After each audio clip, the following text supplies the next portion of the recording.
ভগবানকে দেখতে হলে ঠাকুর বলছেন যে তিনটা টান একত্র হতে হয়। দেবতার সমাহারে পুরুষোত্তমের সৃষ্টি, তাহলে তার মধ্যে সবই রয়েছে।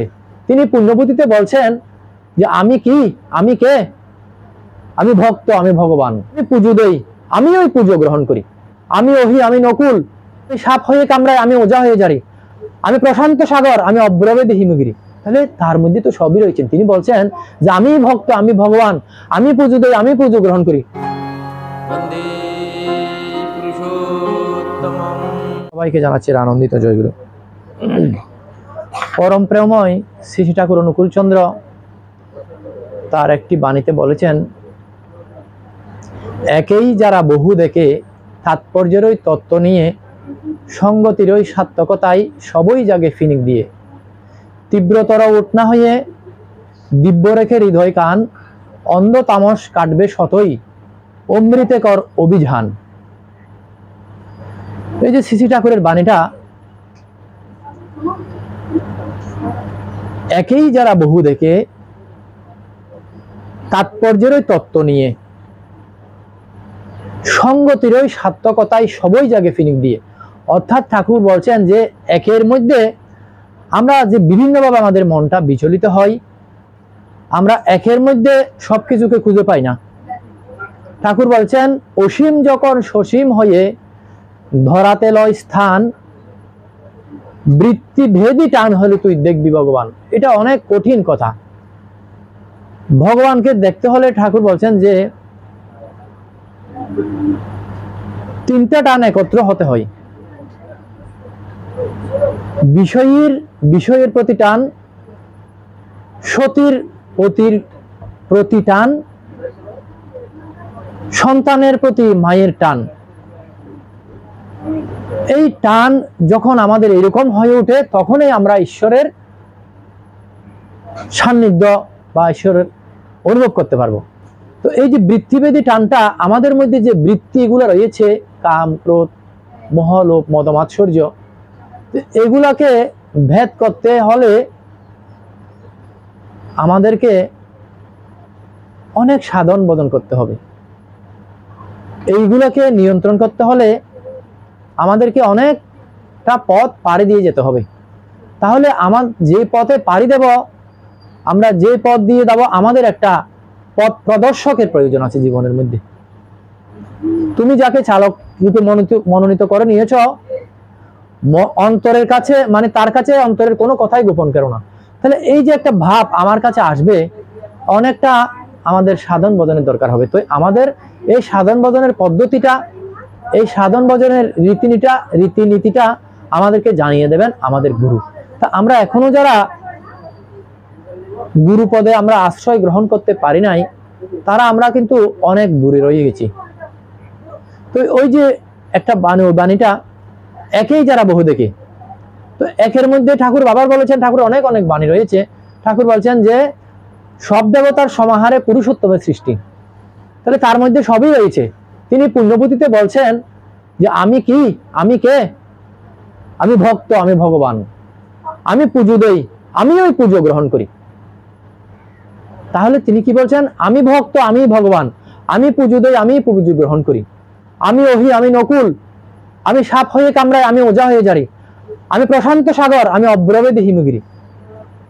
তাহলে তার মধ্যে তো সবই রয়েছেন। তিনি বলছেন যে আমি ভক্ত, আমি ভগবান, আমি পুজো দেই, আমি পুজো গ্রহণ করি, আমি শত্রু, আমি মিত্র, আমি প্রশান্ত সাগর, আমি অব্রবেদী হিমগিরি।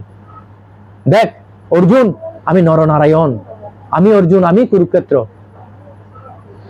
তিনি এই সব কথাগুলো তিনি বলছেন। তিনি বলছেন যে শত্রু মিত্র কেউ থাকবে না, সব এক পথের প্রতীক, সব আছে আমাতে, যা ভাবা যায়, যা ভাবা যায় না, সব আমি। তো এই যে ঠাকুরের কথা, এগুলো কি ধরনের, কোন স্তরের কোন কথা, এগুলো কোন স্তরের কথা? তো আমরা ঠাকুরকে ধরে আমাদের আর কোনো কিছুর দরকার হয় না, আর কোনো কিছুর দরকার হয় না। ওই একেই যারা বহু দেখে, তাৎপর্যের তত্ত্ব নিয়ে, সঙ্গতির সার্থকতায় সবাই জাগে ফিনিক দিয়ে, সবাই জাগে, সবকিছু ওনার মধ্যে আছেন, ওনার মধ্যে সবকিছু আছে। তীব্রতর ওঠনা হয়ে দিব্য রেখে হৃদয় খান।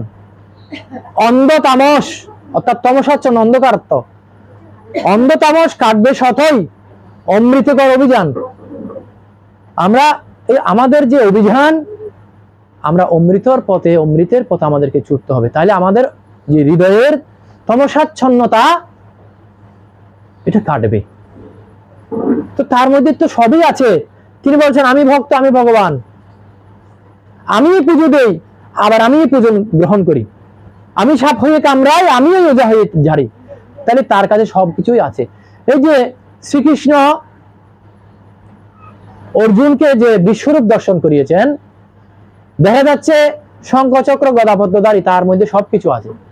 আবার মা যশোদা যখন তাকে তার মুখের মধ্যে যিনি যখন মাটির টুকরো গালের মধ্যে দিলেন, সেই মাটি নিতে গিয়ে যখন তার মুখেটা, তখন তার দেখা যাচ্ছে তার মধ্যে বিশ্ব ব্রহ্মাণ্ড রয়েছে।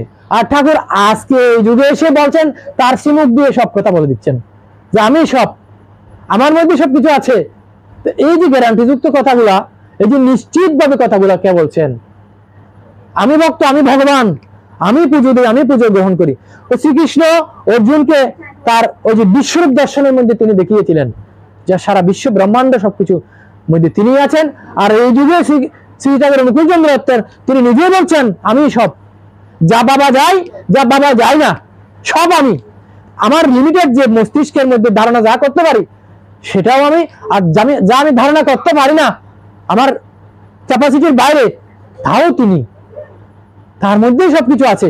তাহলে আমার আর কিছু প্রয়োজন নেই। ওই বাণীটা একই যারা বহু দেখে তাৎপর্যেরই তত্ত্ব নিয়ে সঙ্গতিরই সার্থকতায় সবই জাগে ফিনিক দিয়ে তীব্রতর উঠনা হয়ে দিব্য রেখে হৃদয় গান, অন্ধ তামস কাটবে শতই, অমৃতকর অভিযান। তা আমরা যদি ঠিকভাবে অমৃতের পথে অভিযান করি, তাহলে আমরা তার মধ্যে সবকিছু খুঁজে পাবো ওই অমৃতের মধ্যে। তাহলে এই যে ঠাকুরের যে কথাগুলা তিনি বলছেন, সংসার জঙ্গলে চলতে গেলে অনেক বিপদ আপদ আছে। এই সংসারের মধ্যে চলতে গেলে অনেক বিপদ আপদ আছে, বাঘ ভাল্লুক সাপ কত কি আছে। এইগুলো আমাদেরকে আমাদের অজ্ঞাতসারে, অর্থাৎ আমাদের অজান্তে আমাদেরকে গিলে ফেলে, আমাদের অজান্তে আমাদের অজ্ঞাতসারে আমাদেরকে খেয়ে ফেলে। তাহলে এই থেকে পরিত্রাণের একমাত্র উপায় হচ্ছে হরিনাম। হরিনাম করলে হাততালি দিয়ে হরিনাম করলে এরা পালিয়ে যায়, আবার এরা বন্ধ হয়ে পড়ে। লোকে অন্ধকার পথে যখন যায় তখন হাততালি দিয়ে চলে, কেন? যদি পথের মধ্যে কোনো কিছু থাকে, সাপ টাপ, এরা চলে যাবে। তো এই যে ঠাকুরের এত সুন্দরভাবে বুঝিয়ে বলা, হ্যাঁ, এই সংসারে আমাদেরকে অজ্ঞাতসারে আমাদেরকে খেয়ে ফেলছে। কে খেয়ে ফেলছে? ওই বাঘ ভাল্লুক আমাদেরকে খেয়ে ফেলছে।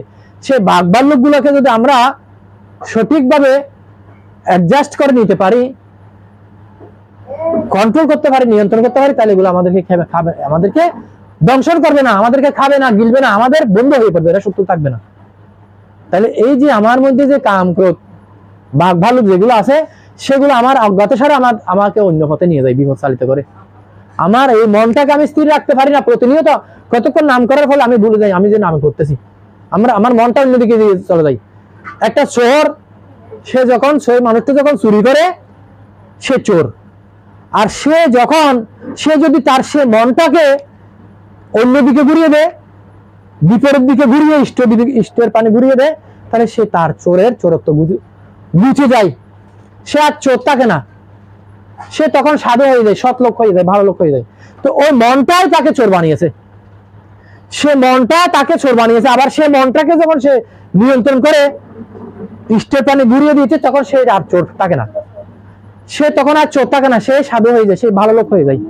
তো এই যে মনটাই আমাদেরকে সবসময় বিপদে নিয়ে যায়, এই মনটাকে যদি আমরা নিয়ন্ত্রণ করতে পারি, মনটাকে যদি আমরা সৎ পথে চালিত করতে পারি, তাহলে আমরা একটা আদর্শ মানুষ হয়ে উঠতে পারবো।